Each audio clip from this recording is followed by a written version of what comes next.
Blog Talk Radio.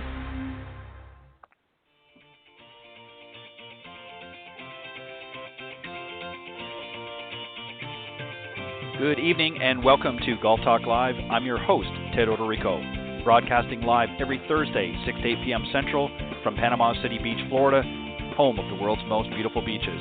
I want to take this opportunity to thank everyone for joining me on my weekly broadcast.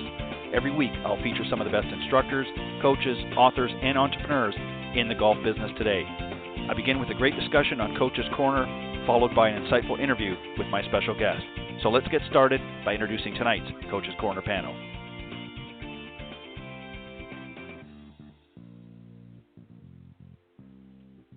All right. Thank you, everybody, for joining me here live this Thursday evening here on Golf Talk Live. I appreciate you tuning into the broadcast. Just a couple of quick notes of interest. We're obviously going to be starting off here in just a moment or two, and I'll get to that in a second, with Coach's Corner. But unfortunately, regrettably, and she sends her apologies, but my special guest who is going to be joining me on the second half, unfortunately, is sort of hunkering down, if you will. She's from the Myrtle Beach, South Carolina area, and of course, currently right now they are literally being pelted by Hurricane Dorian. So she's there with her family and obviously taking the necessary precautions for safety and so forth. So she sends her apologies, but obviously very understandable, and I will do my best to reschedule her as quickly as possible. So Meredith Kirk will not be on tonight's show, regrettably, but I've got two fantastic professionals going to be heading up here on Coach's Corner in just a minute. I'm going to introduce them in just a second. But let me just remind everybody, of course, the Coach's Corner panel is sponsored by golfswing.com and for the whole entire season. I'm very excited to have them on board and to tell you a little bit about them, and then I'll introduce the panel tonight. Golfswing.com, with its cutting-edge technology, have teamed up alongside some of the best golf instructors, coaches, and swing gurus in the business, if you will. Together, they have created one of the best video teaching and online training platforms in golf. So if you're ready to break 100, 90, 80, or even 70, then join their online video academy and learn from some of the best. Enter promo code GolfTalkLive at the checkout and save 50% off subscription price. Again, go to golfswing.com after the show and enter promo code GolfTalkLive, and you'll get 50% savings off their regular subscription price. So thanks again to the folks at golfswing.com for sponsoring the Coach's Corner panel. I appreciate all of their input and support of the program. All right, as I mentioned, I got two fantastic professionals going to be joining me on Coach's Corner this evening. First up is Jamie Leno-Zimron. Of course, she's been on many, many times. She's a speaker, instructor, and body worker and consultant. She's an Aikido 6th-degree black belt and a Class A LPGA teaching professional. She's also a corporate and conference speaker, executive trainer and coach, and speaker for Vistage International and TEC Canada, which is the executive committee. Also joining us is Dr. Allison Kurt. She's a PGA and LPGA master professional and one of two women ever to achieve the highest PGA and LPGA designations earned by an instructor. She also has over 30 years of golf competition background and has played in several LPGA Tour majors. Owner of Allison Kurt Golf in the Los Angeles, California area, and she was also the 2018 SCPGA Club Fitter of the Year and four-time LPGA Western Section Teacher of the Year and the 2016 SCPGA Teacher of the Year, just to name a few. She's also a clinical sports psychotherapist, utilizing EMDR to help athletes achieve peak performance and overcome athletic traumas. And she also serves as the LPGA Teaching and Club Professionals National Vice President. So, Jamie and Allison, welcome to Coach's Corner here on Golf Talk Live. Thank you, Ted. Happy to be here as always. Thanks, Ted. Appreciate it. Thank you. Appreciate it. Boy, you guys got a lot to get out there in just a short time. You guys have so many accolades. It's incredible, but well deserved, each and every one of them. All right. So as I mentioned to you just before we come on air, you asked kind of what we're going to talk about tonight in the Coach's Corner panel, and we're going to sort of go around, if you will, a few different areas about junior golf in general, and specifically, I guess, individuals that are that we're going to identify as players, if you will, that are more interested in the playing side of golf. And Allison, I'm going to start with you, if that's okay. just to sort of mix things up, and then Jamie, I'll bring you in as well. When you're, and you can use any scenario you want, maybe you're out working on the practice tee one day with another student, and you happen to notice a little further down the range, maybe a young player who's maybe showing some promise, not necessarily somebody that you're obviously working with at present, but what are some of the identifying signs, if you will, that you look for in somebody that you feel could potentially be a good player? Someone that could make it at the college level and beyond has a different type of practice mentality than most junior golfers. And I think it's really easy to differentiate that when you see a couple of players on the range. You see them pacing their shots a little bit better, going through motions that they're trying to fine tune. They might do a lot of repetitions of the motion before they strike a golf ball. They're backing away from the shot, going through pre-shot routines, selecting different targets. There's definitely a plan when they're practicing. And I think that's extremely different than many of the amateur golfers that I see, but also the juniors that I see, where they've got a pyramid of balls in front of them and they just go at it, maybe as fast as they can or with the club that they have the most fun with. And while that's okay to have fun, it's a different level of intensity when a player is trying to earn a college scholarship or play at the next level. And I think that the discipline and the intensity that goes into practice, you can feel that energy, you can notice that energy. The second thing that I really noticed too is the distractibility. So a lot of the juniors oftentimes have a phone in their hand, or they're listening to music in their earbuds, and they might be on social media or texting with people in between shots. The players that I have noticed that have really transferred to the next level, and there have been quite a few professionals that have come out of the club that I teach from at Wood Ranch, such as Danielle Kang and Charlie Wee has played from there. They're not on their devices while they're practicing. They're very intentional. They're very focused on what they're doing, and they're not on Instagram or Snapchatting in between shots. And so those are the right. things that I notice when there's a different level of a player that really differentiates themselves when you practice. Yeah, those are some great points, and well said, by the way. Jamie, what about yourself? I mean, a lot of times, we're out there, we're doing our thing, and we just happen to maybe out of the corner of our eye, or in a moment between a session with another student, somebody catches our eye. It's a junior player, and again, whatever age you can plug something in. That shows some telltale signs of maybe this person has got some oomph, if you will, in their game. What are some things that you look for? Obviously, I'm sure a lot of the same things that Allison has mentioned, but maybe some other things that you see as well. Yeah, well, I think Allison's given, really good good sense, especially for slightly older kids.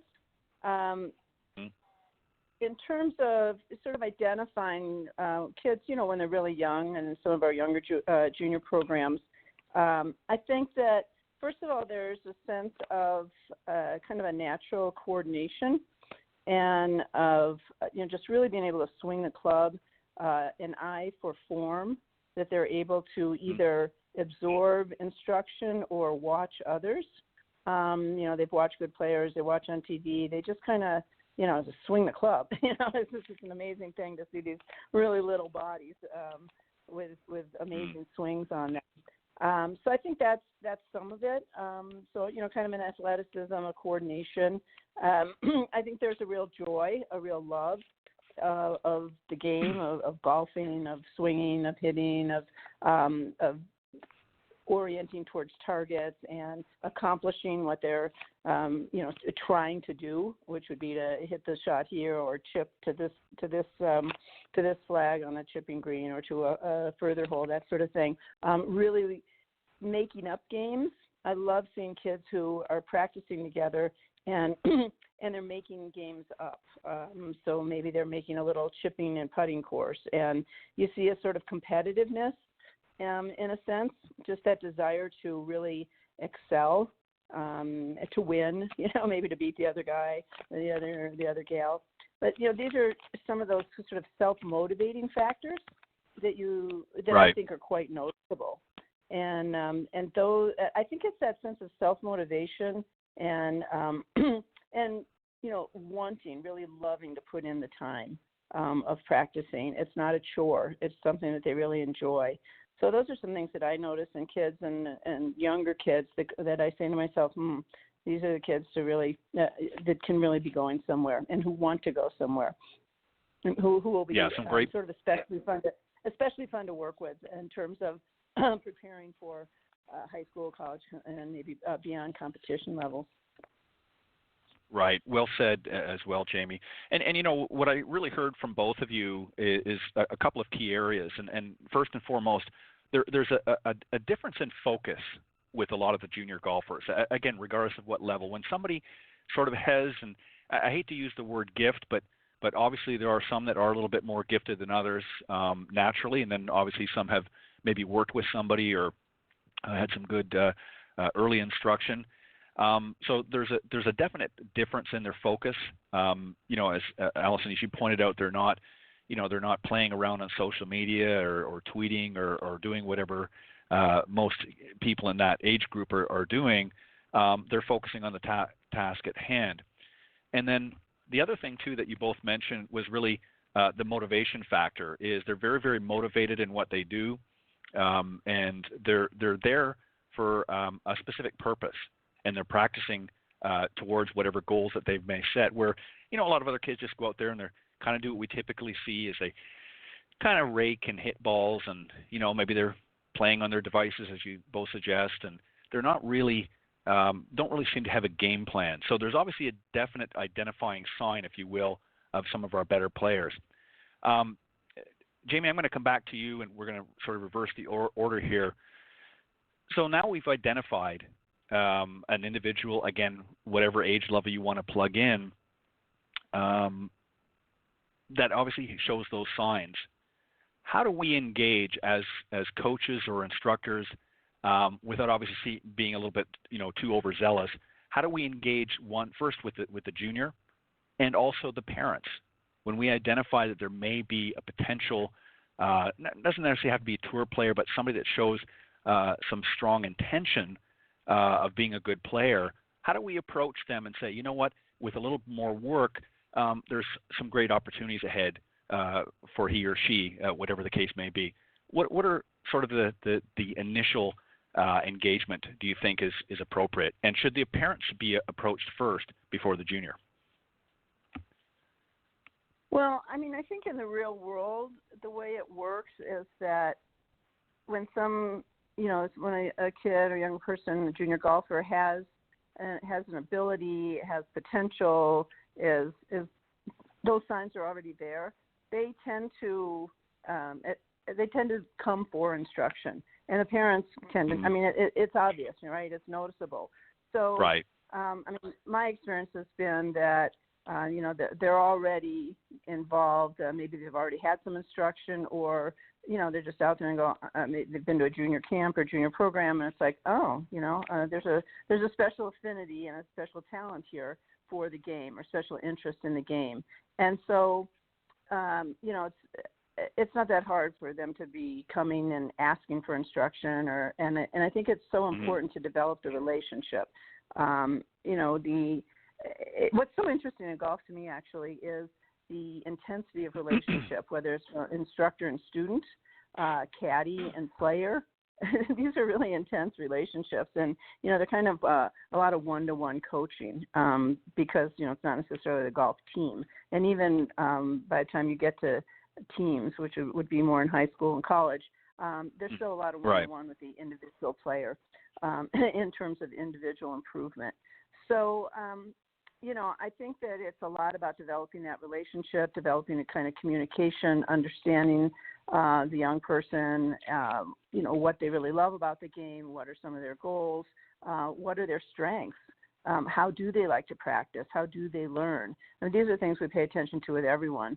What's their learning style and what really motivates them, how can you develop a kind of trust, a kind of discipline, a goal setting, all these kinds of things. So I think it's about developing that relationship, and that, the aptitude or the talent, the interest comes a lot from the kid, sometimes from the parents. And when it comes more from the parents than from the junior golf themselves, that I think is an issue, and it really needs to be addressed because, is this the parents' agenda or is this the kids' agenda?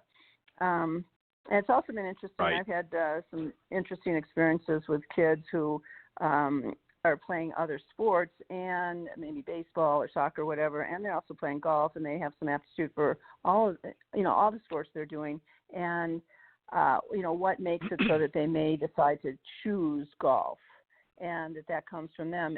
And when that comes from them, then a more intensive program of developing their golf abilities and, getting them into junior play, junior competitions, all those things start to sort of evolve from there, I would say. Right. Well said. Allison, we've got a situation where, we've identified, a potential player, somebody that has a certain skill set. As Jamie put out here just a moment ago, it talked about, a lot of cases, either the parent or the student themselves or junior themselves will either already maybe be involved in lessons of some sort or coaching program, or they will usually tend to initiate it. So once we've identified that, and let's say, we're going to put you in that position now where you're becoming the coach, I want you to define, and there's a reason, and I don't want you to jump ahead because Jamie sort of let the cat out of the bag, if you will, about one issue that I want to address. I think it's important. But what is the student and parent and coach's roles? I would really like you to sort of define that, and then there's a reason when we follow up with the next question why I want to point that out. So what do you feel is the student's role or the junior's role, obviously the coach's role, and how do the parents sort of fit into that dynamic? So I think the student's role is always going to be sort of moving down this pathway. I don't think it's like clearly defined. I think it's constantly evolving because as the student becomes a better player and doors open and new opportunities come up, there's always constant evolution. But I consider them the worker. So they are the one that is doing the work, doing the drills, doing the training, the mental work in order to put themselves in the best place possible to reach their goals, if that's a college scholarship or to play at the next level and beyond. I also think that besides being the worker, that they're really responsible for providing feedback to the coach and to the parents, how things are working for them, what struggles they might have, what's their motivation level, what's their energy level. They have to be communicative enough to be able to provide feedback to the team around them to help them reach their goals. So I consider that kind of that worker role. The coach, right, I consider them more of like the planner. So the coach is kind of that doctor, if you will, in a way that is looking at problems and coming up with solutions, but then also planning how the relationship can best be successful. So if I have a player that I know is maybe looking at a 2 to 3 year plan before they're moving on to the next level, then my job as the coach is really to figure out what are we going to be doing within that time period to best benefit the worker, best benefit the player, and what sort of other facets need to be tied in, whether that's fitness and nutrition and mental game, or is there skill acquisition and development that still needs to be fine-tuned in order for that player to reach their goals. I also think the coach serves as a little bit, besides that planner role, kind of as a mediator in a way, where they're kind of in the middle between parents and the junior, delivering the message maybe in a way that a parent will understand.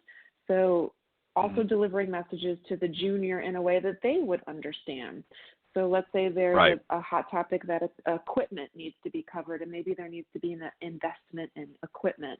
Well, maybe the junior golfer doesn't deliver that message to their parent in the best way possible, and the coach can help mediate and explain, here's some of the reasons why equipment is important. And I think that I oftentimes do that a lot in the coach role, where there is some mediation and explaining things in a different way so that the parent can jump on board with the process.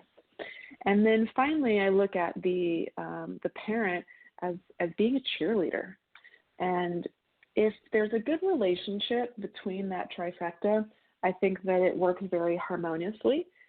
Oftentimes it can be difficult with parents just delivering the message and seeing what their wants are and comparing it to the junior golfer's wants and comparing it to my wants. But I really like to see parents serve as a cheerleader. So to support their junior in the goals that they are trying to achieve, to encourage and motivate them, to help gently nudge them back on track when they notice them getting off track, and to really cheerlead their successes and to help them feel and build confidence in this very vulnerable period in their life. The more confidence that a teen and an adolescent can build now, I think it really sets them up for a productive and bright future. And the parent is a big part of that. Yeah, huge. I would agree with that. And you know, the thing is that it boils down to this, and you really said it here, is the communication between both groups, you know, the juniors and the parents. Obviously, they're going to be at different levels, and there's going to be different things and different dialogue, if you will, that you're going to communicate to each of them. Obviously, it's got to, achieve the same result, but it may be laid out. And you know, the just the part about the equipment is spot on. A lot of times, you know, as you said, there may be adjustments in equipment needed. Obviously, in many cases, I would assume in most cases, the parents are going to be very involved in that aspect of it, and they need a clear understanding as to why and so on and so forth. And it can be very, I'm sure, very intimidating too sometimes for students to say, hey, you know, by the way, I need a new this, or this has to be tweaked and whatnot, and obviously it's involving expense, so in many cases. Jamie, this brings me to the sort of the cat out of the bag, if you will, and I want to focus on the parents aspect of it. You know, handling parents who put sort of undue pressure or unrealistic demands on their child can really play havoc for a junior golfer. You know, as Allison just mentioned, you know, really the parental role is to be more of a cheerleader and supporting and doing that sort of thing. But quite often what we see in the junior programs is, you know, parents that do the opposite. Certainly when things are going well, they can be very supportive, but when things aren't going well, which is obviously going to happen for all golfers, they can be really hard, and that can be difficult. So, you know, we've got a situation now here, let's say, where a parent is a little bit overzealous, if you will. How do we handle that? Because we don't want to, you know, create a further rift, but at the same time, do we need to put boundaries? And if so, what might some of them be? Well, these are questions that coaches are all grappling with, I would say, and they've only intensified as the pressure on younger players in all sports, actually, and even in, you know, dance competitions, art competitions, science competitions, you know. Right. There's just such tremendous, seriously, there's tremendous pressure on kids these days. It's not unique. Yeah, it's not unique to golf, that's for sure. Yeah, you know, unfortunately it's not. I mean, I actually remember seeing a TV show not too long ago about 10-year-old boys who show aptitude in football. They're already going to pre-NFL summer camp with pressure, like to, you know, they're like skipping all the way to the NFL as 10-year-olds, you know, in football. Mm-hmm. So, you know, we have this issue, again, generally speaking. In golf, it's definitely an issue because, again, you know, we have such a sort of individual sport, shall we say, and and it's also a very psychologically demanding golf, because if you say, you know, you screw up, you were doing well, and all of a sudden you fell apart, or you hit some bad shots, or you know, maybe you were about to win and you lost, you know, these kind of traumatic psychological experiences. Right. They can be difficult to handle just within yourself as an individual. I mean, hard enough as adults, certainly difficult as kids. And then when you've got pressures from parents who may be giving messages that aren't helpful, messages that don't build confidence, messages that, you know, can really undermine, you know, the kid's just ability to be in a learning process. We all learn, and we learn by trial, we learn by error, we learn as we win, we learn as we lose. There's a lot of lessons in defeat or not doing as well as we would have liked, and these are the kinds of messages that we need to, I think, be coaching our kids in, and simultaneously coaching our their parents in. We do focus a lot on the overbearing parents, and I think that we need to be aware of different kinds of parents because they all exist, right? And so there's the overbearing parent. There's also these, we could call them underbearing parents or absent parents. Sometimes parents aren't even there. They're too busy. They don't necessarily care. They can't necessarily afford it. So they may not be as present or present at all. Sometimes we have abusive parents, and we don't even know about that, or we do see it. We can see emotionally abusive parents, and that's really difficult to deal with. And that's the place where I think the coach has a real role in mediation and needs to, as a mediator, needs to step in at times, needs to really speak up, needs to set some boundaries, needs to do education. I mean, the coach is an educator, and the education goes on for the player, the young player, as well, often for the parents. And now that can be really touchy because parents will say, well, hey, you're overstepping your bounds. Yeah. This is my child, right? Right. And so this isn't for you to say. And so, these are really touchy situations, and I think that, they can lead to conflict, or they can lead to a really positive growing environment where everyone's in a process of learning, which is actually the truth. Everyone is in a learning process. Sure. And, it's interesting, like you see someone like, there have been some tour players, I think Jason Day, some come to mind, where their coach has actually been almost also a stand-in parent, just because the parent wasn't present for whatever reason. So, you've got a lot of different scenarios. And so I think that as a coach, it's very important to find out what is your junior player's home situation. And how is that affecting them? And you may see some of it depending on how present or not the parents are. And regardless, I think that it's very important to be very sensitive to these issues. So it's not a straightforward process, and it can be very, very sensitive, very, very tricky at times to manage. Just learning to play well, right? But to manage all of the psychological dimensions and the relationship dynamics that are involved. Yeah, and that, well said, by the way.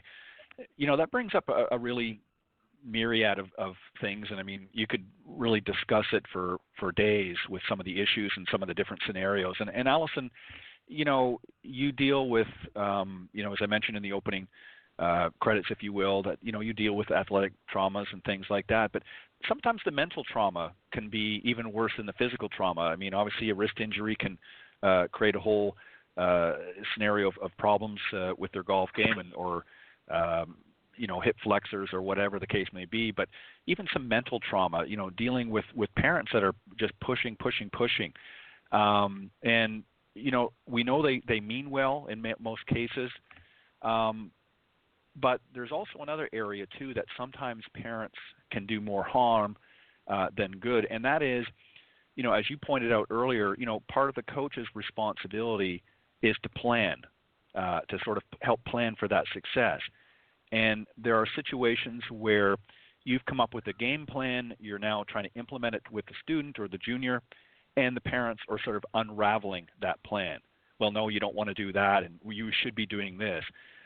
That's another area, and that can be a touchy area as well. Talk a little bit about that.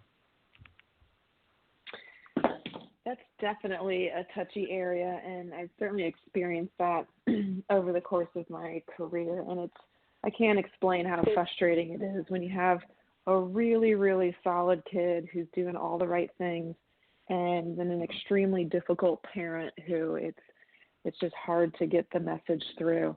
And I definitely think that my psychology background helps me now deal with it better than I did 14 years ago, let's say, in just kind of understanding where the parent is coming from and really hearing them and trying to just deliver the message in the way that is the most understandable. And I have to tell you, there's been some times where it's just a moot point, like you just can't get through to these parents, and sadly it's a lost cause, and you just kind of have to move on. And I think at times coaches have to make a tough decision to say, is this going to be someone that I can continue to work with, and can I bring them to meet their goals, or is there maybe someone that's better able to handle the parent? I think that's always a tough call. But for me personally, with some of the parents that I've worked with, where I'm really trying to just get one cook in the kitchen, if you will, it's difficult when a parent comes in and they're like, I have a putting coach for my kid, and you're going to be the swing coach, or you're going to be the mental coach. And then ultimately the parent ends up coaching in all of those factors. It's really drawing some very clear boundaries and having the goal to say, hey, if this is my role, here's what I need from you to help me be successful. If I'm going to be the swing coach, then I'm going to share with you the things that we do in the lesson, and then I want you to help me observe those, document those, not change it and not do anything different. And so kind of including them in the process has been successful for me. It's been a tactic that I feel like has worked, because ultimately these parents just want to help. They want to give their kid the best opportunity to be successful, and to push them away or to exclude them out of the process makes things worse. So I try to give them tasks and directives that are harm-free, but also makes them feel like they are a part of the process. That's been a good strategy for me. But like I said, sometimes there's some lost causes out there, which is really sad. And other times you can really grab a parent's ear and you can change their paradigm about how this whole process could work better. And I think those are the parents that are flexible and understanding that if they're going to hire experts to be involved in their child's development, then let them work, let them do what they know best. Yeah, and you know, sometimes too, and we have to be honest when we assess ourselves as coaches and teaching professionals. You know, we're not always going to click or mesh with every student out there. I mean, you know, if you paraded 100 students in front of you and were given the opportunity to work with them, there is going to be a percentage, and it could vary from you know, individual, but there is going to be a percentage that are just not going to mesh or jive with any one of us. And so, you know, having that clear communication first and foremost with a student is crucial. There has to be that connection. But equally, there also has to be that connection with the parent as well. And as you both have pointed out, you know, there has to be boundaries put up. There has to be a clear communication as to what the agendas are, what the goals, both short and long-term goals are going to be. And then a game plan has to be formulated. And all parties have to be included. The student has to, or the junior has to be included. Obviously, the parents have to be included, and, of course, the coaches have to be included in it. But once that has been decided and agreed upon, and all parties are a go, then I think the parent, as you pointed out, Allison, have to sort of step back and say, okay, I'm going to be the cheerleader now, and I'm going to let Allison, or I'm going to let Jamie or Ted or whoever sort of take the helm here, and I will step in as needed or instructed, you know, by the coach. But other than that, I'm going to sort of back off and let them take the reins. And then if for some reason, if it doesn't work out, you know, then at least you've given it your best shot, and all parties have sort of come in agreement. And it can be very difficult. Jamie, I want to move on to, you know, we've sort of nipped the butt a little bit here with some of our college players, if you will, but there's obviously differences. There's, you know, D1, 2, and 3 and beyond colleges out there, and other options perhaps. What can we do specifically to help prepare students? Maybe they've got their eyes set on a D1 college, but you know, they don't have the will and the drive, if you will, to get that. So it might have to be a D2. You know, what's the process there? How do we help them engage with that? And how do we help them prepare to give them their best shot at whatever the case may be? Well, I think that Well, first of all, I think it's important for people to know out there that there, at least for girls, girl golfers, that there are actually more scholarships available out there than are even being utilized. So that's Right. a very exciting and motivating factor. And, regardless of what division it is, that those options are out there, that scholarships are there to be had is motivating. And, we have a lot of girls in our expanding LPGA girls golf programs. And, it's really exciting for them to know that. I think it's really important to assess a number of factors. One is obviously ability level, geographics.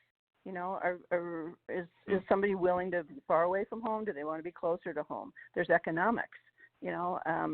What can they afford? What can their families afford? So, and what are larger goals? Are they looking to play on mini tour or potentially tour? Are they looking to, have great golf skills, have great experience in college, and they have their career sights on something else that's not golf, and yet knowing that their golf skills are going to serve them well in the business world, or whatever their careers may be. So I think, it's important to flesh these things out. And, there's options as well. A player may start out at, in a certain division for the first 2 years and be able to transfer to another school, move to another division. These things happen as well. So I just think it's important to, know what your dreams and goals are, and then relate those to some of these sort of realistic kinds of factors, or logistical kind of factors, and then, work with the player and their parents as far as all of that goes. I wanted to mention something else that kind of weaves in here and with some of our conversation, and that is that, as you know, I'm a martial artist, and and have developed a whole kind of approach to golf instruction, and so I'm sort of known as the golf sensei. And sensei is the word for an instructor in the martial arts, or a master teacher in Japanese. And it's really been interesting to me to see how much kids, junior golfers especially, respond to that sort of martial arts aspect of things. And what I mean is, and that it's very helpful in also working with parents, because the martial arts gives a framework for respect, for sort of bowing in, for knowing roles and respect, and also knowing that, this is a mental game as well. This is a game of how do you comport yourself, how do you conduct yourself, how do you build strength and confidence, physically as well as mentally and emotionally, and that these are these sort of meta skills along with the actual skills of golf and equipment of golf, and the things that we usually think of in terms of golf training. So and I've had some really powerful experiences with younger players in introducing that dimension, and it provides a great kind of language and communication path with the parents and between the parents and the kids, and it also is very empowering for the players. So, and then with kids who are, in high school and looking towards college, building that kind of centeredness, that sense of mental fortitude, that sense of self-control and self-management, that sense of focus and discipline, and being able to convey that through the form, the structure, the framework, the rituals, the whole thing of martial arts, which, lets me play with that, has been really very meaningful to both my younger players and their parents. So I just kind of, offer that as well, in terms of especially emphasizing these sort of meta skills, shall we say, that are involved with developing as a player. Right. Well said, and thank you for that. Allison, we've got, really three, I believe, key areas for the development of a good player, and that is obviously the mental game, the physical game, and also the emotional game, if you will, for players. Touch on those three areas there. Again, we can use our example, if you will, of a junior player that's maybe, looking towards, getting into collegiate. Maybe they're currently in high school and they're wanting to get into and play on a college team. They've got to have not only some physical game, but they've got to have those other areas as well. So talk about those three areas from a coach's perspective, what you would do to help strengthen those areas and help blend them together so that they're going to be there giving their best in all three. Well, the most obvious one is the physical game, and I think that that's the majority of what the focus is for a lot of juniors, is how to hit the ball better, how to learn different shots. And I do think that majority of the coaches focus strictly on the physical game. So for me personally, when I'm working with a player from the physical game, it's really building them a swing that is going to be healthy, that lasts them a lifetime. And so I consider a healthy swing as one that's not going to create injury. If they're beating a bunch of golf balls and by the time they're in their early 20s, they need to have surgery or they're in pain. So it's creating a swing that's healthy, but also allows them to do what they want with the golf ball. So it needs to be within their physical realm, within their ability to acquire that skill. And I do think that from that, I branch off into not just acquiring the skill, but then how to perform with the skill and teaching them different approaches besides just beating golf balls. So how to hit different shots in a variety of different settings, different lies, different golf clubs, different targets, and really mixing that up and becoming sort of a master of flexibility, being flexible with what shot is facing them and learning how to take all of adversity that comes onto the golf course and physically perform with what they know how. From a mental standpoint, which I feel like is an area that's largely untouched and tough for a lot of people to work on. A lot of people want to have a better mental game, but then once you see the defenses that they have put up around them, it can be tough for people to look at themselves and say, oh gosh, I need to change that in order to get better. I need to change how I think or change how I respond. And the mental game, I do think, is undercoached for juniors. For me, I wasn't exposed to coaching in the mental game until almost my third year of college. Prior to that, it was just whatever book you could get a hand on.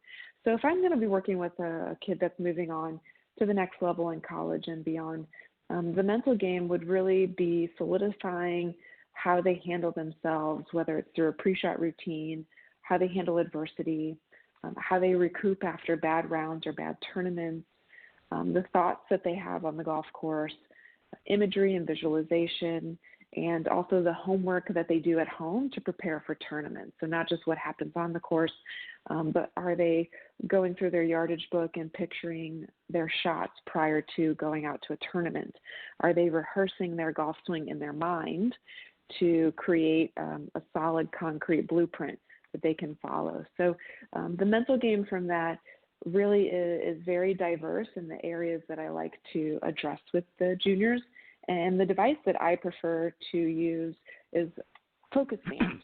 And Focus Band is a great tool to let players see what state they are in and how they perform, and then they can make the connection, being that their preferred state enhances their performance. So I use a lot of Focus Band with these kids. And then the third area that you mentioned was the emotional game. And I think that's constantly evolving, particularly for that population 14 to 18 also. We can't expect a teenager to always be in charge of their emotions. And we look at adults, and adults aren't always in charge of their emotions either. But to begin to lay the groundwork for these juniors to say, when you have emotions that come up, here's some strategies for dealing with them. And I share with them that I just think emotions are information, and you can make what you want from that information. So if a shot comes out and you immediately feel anger, well, you can do what you want with that anger. You can choose to use it and disrupt the rest of your game, or you can use it as information to say, I know I'm better than that, and the next shot I can do even better. So let's go ahead and do a corrective repair swing and move on. The emotional game, I think, really prepares juniors for just life that they're going to deal with outside of golf. And the more coaching that they can get on the emotional game earlier on, I think they're just going to handle themselves and handle adversity with much more grace and much more ease, rather than having a temper or having too much criticism going on in their own mind. So that would be my approach. They're all three really big jobs, and a lot of times coaches might refer out for those other jobs. The coach might just dive in and say, hey, I'm adapt to do the physical, so I'm going to take that on. The mental I'll send to a sports psychologist, and maybe the emotional we'll work on in a mentor position, or maybe work with a sports psychotherapist. So me personally, I feel like I'm adapt to work with all three. So if a kid's going to work with me for the next couple of years, they're bound to get a little bit of everything. Yeah, well said. And something too, I just want to touch on, because you mentioned, you're kind of dealing with that 14 to sort of 18-year-old in a lot of cases. Something too that I think a lot of and people don't really think about, and that is when you start to get into that age group, there is a tremendous change hormonally for a child. They're still in a developmental stage of their life. Obviously, in most cases, they're entering into puberty, things like that. And hormones do play a lot when it comes to emotions. I mean, we all remember when we were in that age, and we had dips and valleys and spikes and whatever you want to call it, where our emotions and our feelings could literally change on a dime. So there's a lot of things that have to be, and that's, as you pointed out, really, in your case, Allison, you are maybe a little better equipped than others because you've studied many of these areas that you just mentioned. But that's something that maybe a lot of coaches may not be prepared for. I mean, the physical part of the game, of course, that's what we do. But when you're dealing with emotions and things like that, it can be very tricky in some cases. So I think you really, I think it's a smart thing what you just said is, you might have to job that out and, get a psychotherapist in some cases or a sports psychologist involved with that junior to help guide them in those other areas. So I think that's a great piece of advice that you gave. Jamie, the final question that I'm going to give to you, and Allison, you're welcome to join in as well, is sort of the after college. They've gone through, they've played, again, whether it's D1, 2, or 3 or what have you, and they want to set up a game plan as far as what's next. Maybe thoughts of trying to get out on some tour or maybe even teaching. What are your thoughts there? Well, I think that it's important for, as kids graduate and, going out into, starting off in their adult lives or, setting out into their career world. There's a period there where, right after college, 22, that's still so young, actually. And a lot of the responsibilities aren't necessarily, completely there yet. You don't necessarily have a family and a house and, all these things to deal with. So, a lot of times I think that it's important to know, to give kids, young adults really, to really be talking with them about what their interests are, what are their priorities, what are their real interests and goals in life. And, you have, I think, a certain strand that is interested in playing tour golf.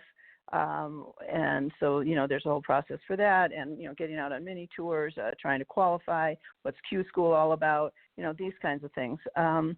And some people are, it's important, I think, to present and to talk with and explore varying options within the golf industry. And that could be teaching, that could be, being, working as a GM, all kinds of opportunities with different golf companies, and there's travel, so many different possibilities within the golf industry itself.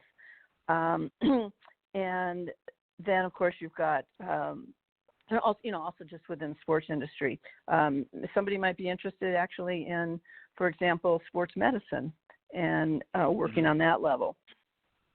So, it's kind of like being in a sense, a guidance counselor as far as, Right. but still not traditional these days because there's so many options and possibilities and that aren't limited by gender the way that things used to be. And then I think it's important for, to realize that golf in and of itself is a great skill to have in whatever career, business, profession that anybody goes into.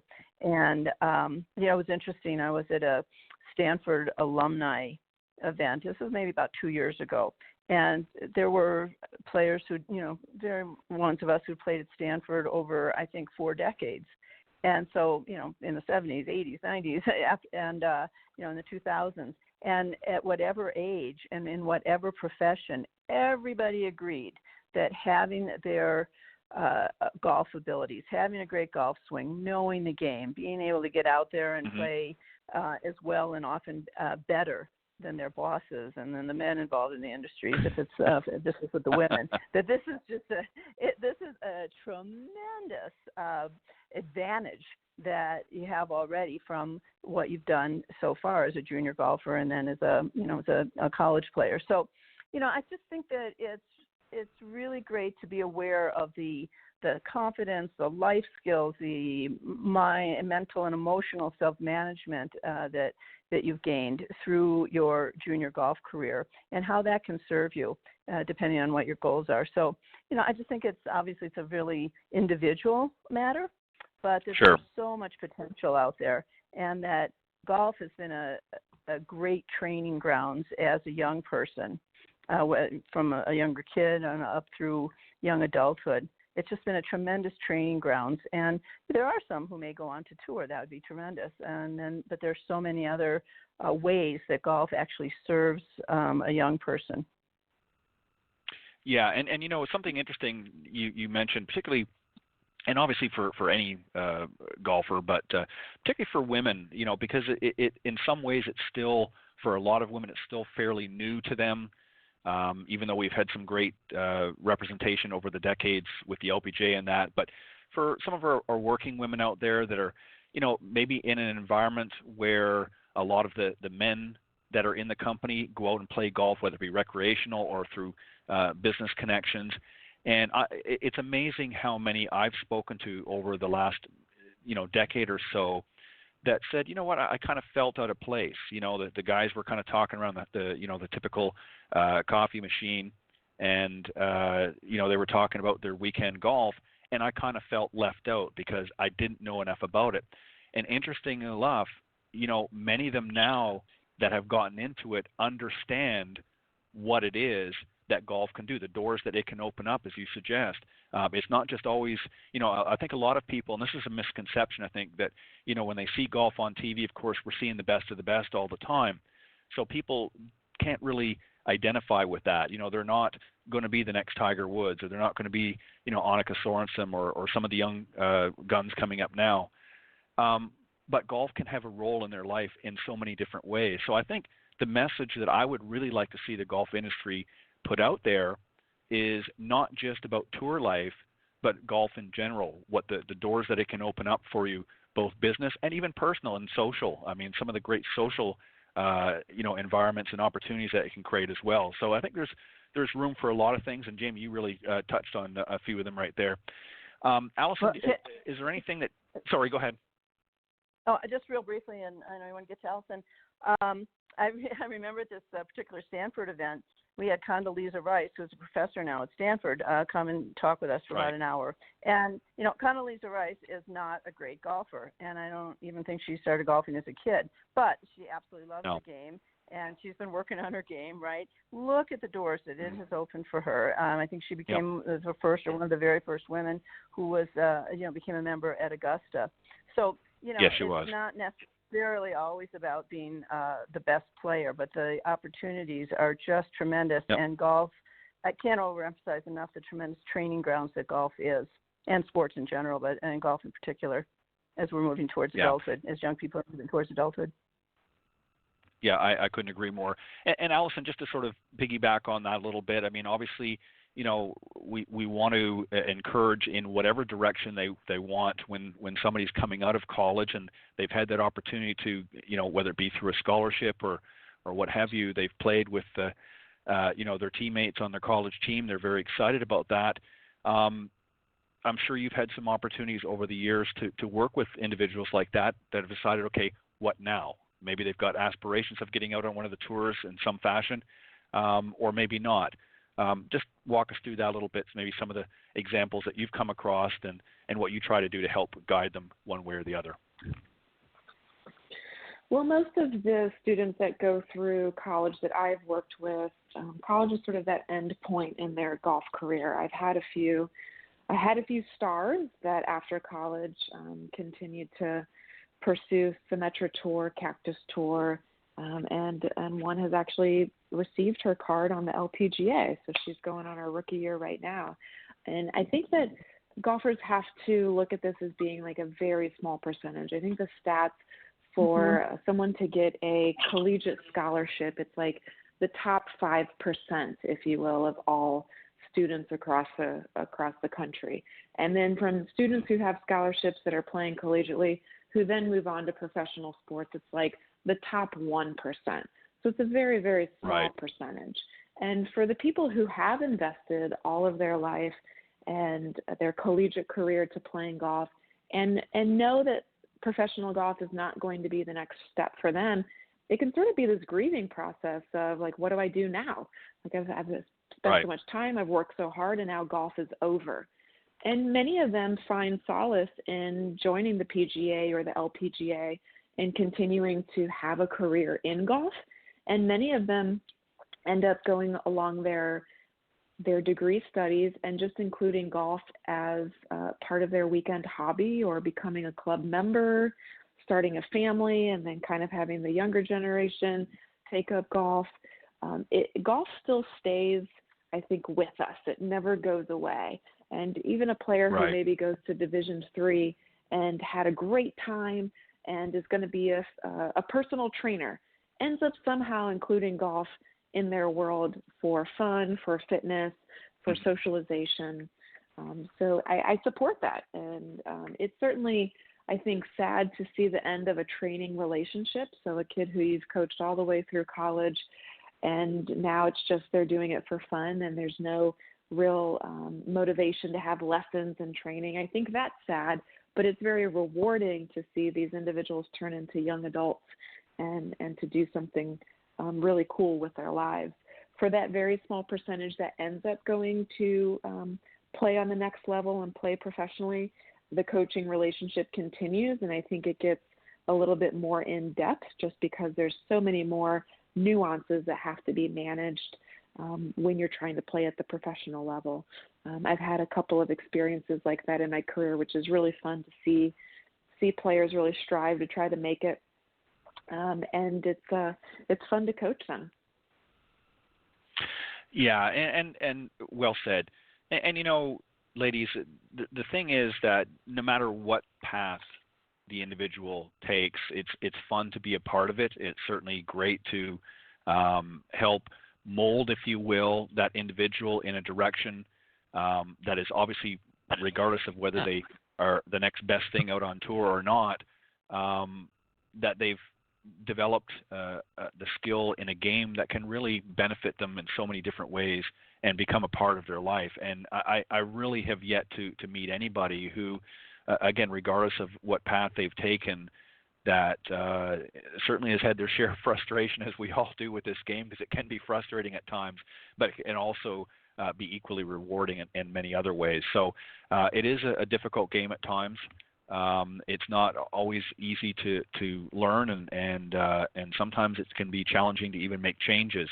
But I think if you stick with it overall, I think it can be a lot of fun, and at the very least, you can have a few laughs along the way at yourself and with your friends and your partners and so forth. But ladies, I want to thank both of you very much for bringing a great discussion to the Coach's Corner panel tonight. I think you really hit it home, hit right down the center of the fairway, if you will, with your comments and that.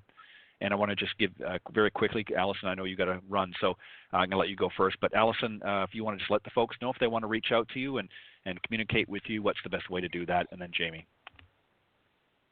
For anyone who'd like to reach out, just head to my website, Allison Kurt Golf, and that's sort of the hub to connect you all to social media and to stay in contact. Give me a call or send me an email or book a lesson if you're in the LA area. But definitely on all the major social media outlets, Instagram, Facebook, Twitter, and just look up Allison Kurt Golf and get some free swing tips and see all the fun stuff that we're doing out here in LA at Wood Ranch Golf Club at Allison Kurt Golf. Perfect. Well, thank you again, Allison. And very quickly, Jamie, you as well? Yes, people can head to kiaigolf.com, kiaigolf.com, and also can reach me at Jamie, Jamie, at kiaigolf.com. I'm actually quite responsive on the phone, and that's to reach me at 760-492-GOLF, 4653. I'll leave a message, or you may actually get me answering the phone, but I'll certainly respond. And, I do lessons and clinics all over. I travel quite a bit. I do a lot of corporate speaking. This fall I'll be in the Seattle, Chicago, San Diego, San Francisco Bay areas, and some different places. So, always possible to set something up, as well as virtual lessons. So I do a lot of online lessons as well. And I also have some DVDs. So always happy to connect with golfers wherever they may be. Perfect. Well, again, ladies, thank you very much for always bringing your best here in the Coach's Corner panel, and I look forward to having you guys come back the next time. So have a great weekend, and again, thank you very much for joining me this evening on the program. Thanks so much. Thank you, Ted. Thank you, Ted, for the opportunity and for all you do for golf. Thank you. Thank you. All right. Bye-bye. Bye. All right, that was Dr. Allison Kurt and Jamie Leno-Zimron, two great professionals of the game, helping me out here on tonight's Coach's Corner. And if you're just joining a little bit later on in the broadcast here or towards the end of this segment, I made a quick note in the beginning, and I just want to remind everybody, scheduled this evening was, of course, was going to be my very special guest and good friend, Meredith Kirk. Unfortunately, she is out in the Myrtle Beach, South Carolina area, and they are currently under some really difficult situations with Hurricane Dorian. Of course, it's made its way up the eastern coast after hitting the Bahamas and sort of skating past the east coast of Florida. And it just not a good opportunity. They've had power outages on and off throughout most of the day, and the worst of it is sort of hitting them during these hours from late afternoon to late evening. So Meredith certainly sends her apologies, and I will do my best to get her on the show as soon as I can. I'll check the schedule here and get her scheduled as quickly as I can. But again, my apologies as well as hers. Meredith, unfortunately, and for understandable reasons, is not going to be able to make it on the call tonight for the show. So I do apologize. I know it was posted through social media, but we made that decision here just a short time ago before we went live, and it was just in the best interest, just with everything going on with Hurricane Dorian, that not to take any chances. So we want to wish her and her family and all the rest in the Carolinas and other areas that are currently being affected, that we hope you're all safe, and our thoughts and prayers are with you. I'll be back next week with another great guest and, of course, another great Coach's Corner panel. And I once again, thank you to golfswing.com for sponsoring the Coach's Corner panel this evening. I appreciate all of your input and all of your support of the program. So on that note, again, I apologize that Meredith will not be joining us this evening here, but I want to thank you for tuning into the Coach's Corner panel, and I'll be back with a full show next week and another interesting guest in a Coach's Corner. God bless everybody, and thank you.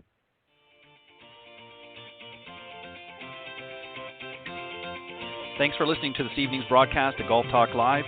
Remember to tune in each week at blogtalkradio.com/Golf Talk Live.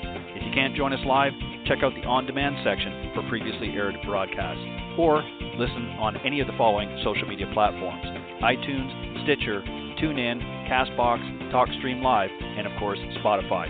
To get updates on future shows and upcoming guests, be sure to visit the show's Facebook page, Golf Talk Live blog.